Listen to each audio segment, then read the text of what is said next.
Olá, graça e paz de nosso Senhor e Salvador Jesus Cristo. Agradecemos aos organizadores do grupo Chamados em Amor pela oportunidade de podermos, em alguns minutos, meditarmos na palavra do Senhor e termos assim um contato com cada um dos pastores que estão na direção das nossas igrejas, fazendo parte aí do ministério da Igreja Cruzada Cristã Pentecostal. Agradecemos às evangelistas Thelma e Nicinha, ao pastor Reinan pela oportunidade, pela confiança e rogamos a Deus que continue abençoando as vossas vidas.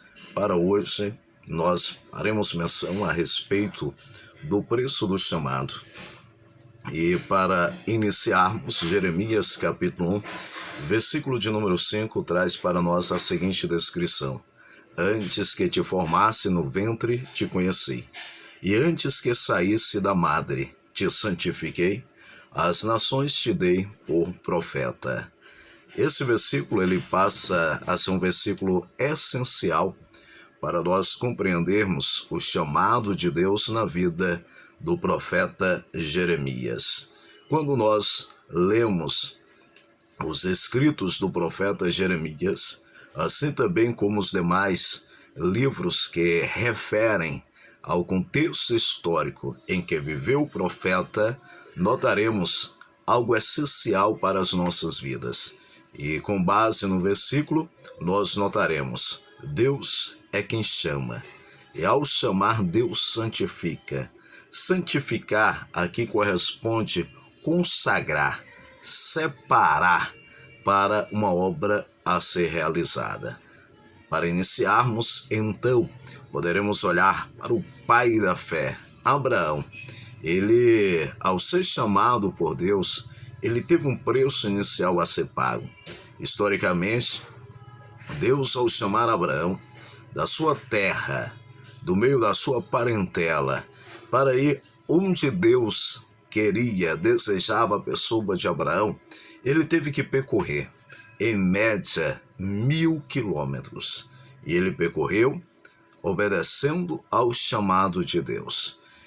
No contexto histórico, notaremos ainda que Abraão recebe uma grande promessa de ser pai de uma grande multidão.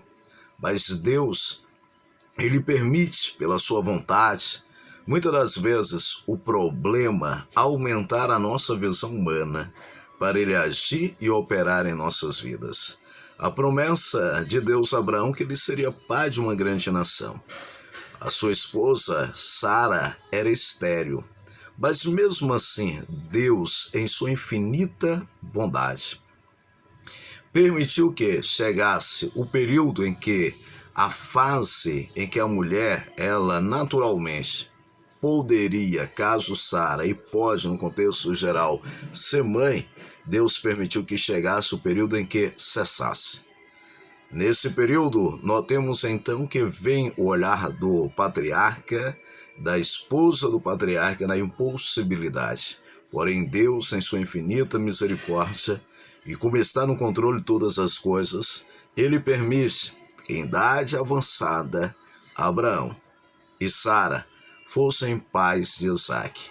Notemos que, para que se cumpra a promessa, há um preço e um preço a ser pago, sendo que, quando olhamos o chamado em si, Deus ele nos ensina 2 métodos específicos para assim chamar o ser humano. O primeiro método bíblico que encontramos passa a ser um método direto. Esse método do chamado de Deus para com o ser humano, ele se caracteriza em ser de forma direta, sem a utilização de circunstância e nem mesmo tampouco pelas habilidades naturais do próprio indivíduo. O chamado, segundo esse aspecto direto, ocorre no Antigo Testamento e também no Novo Testamento, e poderemos termos aí como exemplos o chamado de Noé. Noé foi chamado diretamente por Deus, o chamado de Isaías.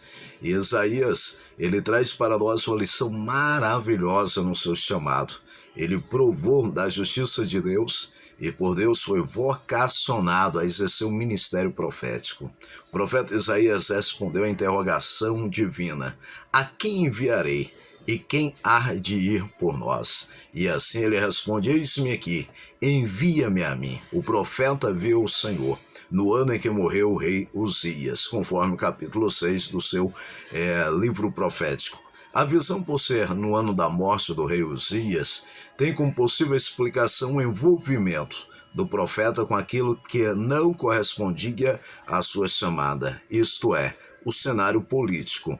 Não há proibição do cristão inserir em questões políticas, em questões públicas, desde quando seja o seu chamado.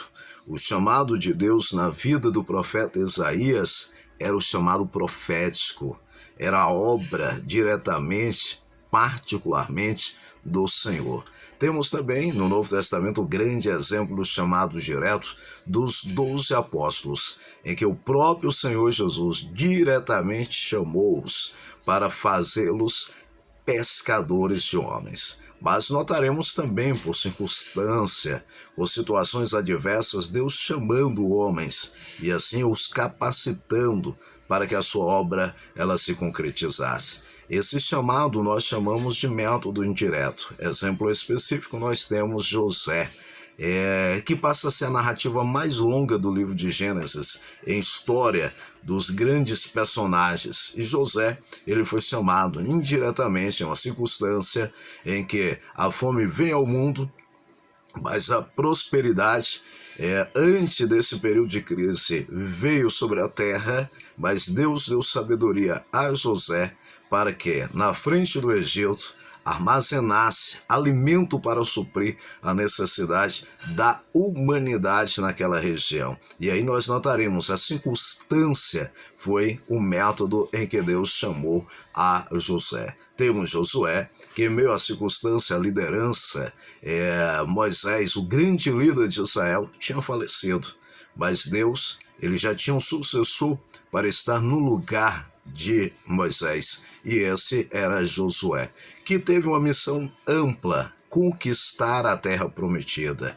Moisés guiou, Moisés instruiu, Moisés ensinou, mas a conquista ela veio sobre a liderança de Josué. 40 anos de peregrinação, 6 anos de conquista. Aqui nós temos uma aprendizagem no chamado. Muitas das vezes o nosso período de dedicação, de consagração, ele passa a ser amplo e necessário que ele seja maior que o período de nós exercermos a ministração da palavra, a pregação da palavra, o ensino da palavra, a evangelização. Logo, nos leva a entender que devemos pagar um preço. E esse preço está: consagre, dedique para fazer o melhor, não para o nosso ministério, mas fazer o melhor para Deus especificamente. Sendo que, ao continuarmos e observarmos o preço do chamado, notaremos que a renúncia é de fato o maior preço a ser pago.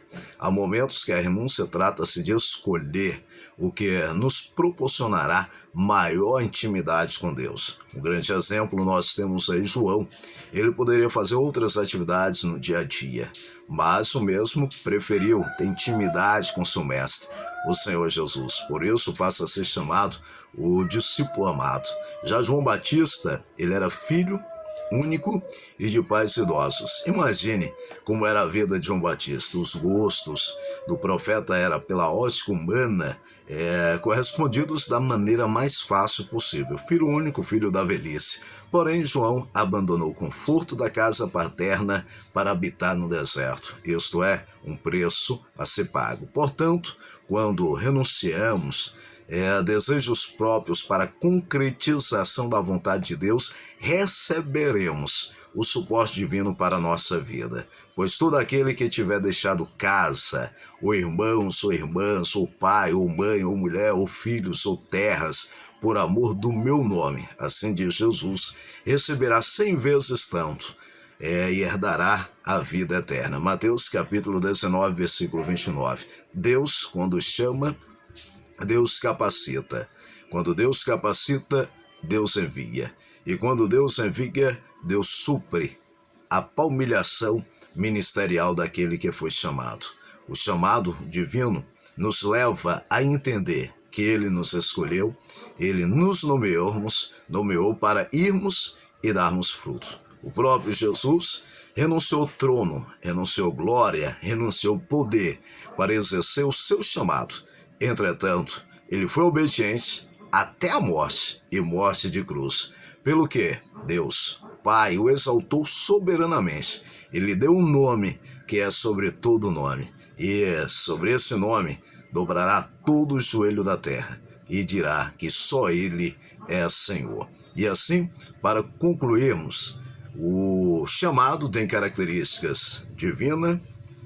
Deus ortoga dom, Deus capacita e Deus supre o envio. Tem características pessoais. E essas características pessoais nos levam a entender, como escreveu Charles Spurgeon. Dizia que nem todos são chamados para trabalhar no ensino da palavra, nem para serem presbíteros e nem para serem bispos ou pastores, sendo que cada prática é desenvolvida desta maneira. Cabe a cada um reconhecer o propósito de Deus em sua vida e desenvolvê-la da melhor maneira possível. Moisés teve como missão guiar, proteger e amar o povo de Israel. Davi teve como missão reinar sobre Israel. Elias teve como missão, dentre tantas, ungir o seu sucessor Eliseu. Os 12 apóstolos teve como missão pregar o evangelho. Qual é a missão que Deus tem na sua vida? Um fato é, você não nasceu por acaso. Você não nasceu pelo bel prazer, bel prazer do tempo. Você nasceu conforme a vontade de Deus. E assim fechamos como iniciamos. Antes que te formasse, no ventre te conheci. E antes que saísse da madre te santifiquei. E as nações Deus te deu como profeta. Que Deus abençoe a sua vida. E lembre, Deus tem um chamado na sua vida.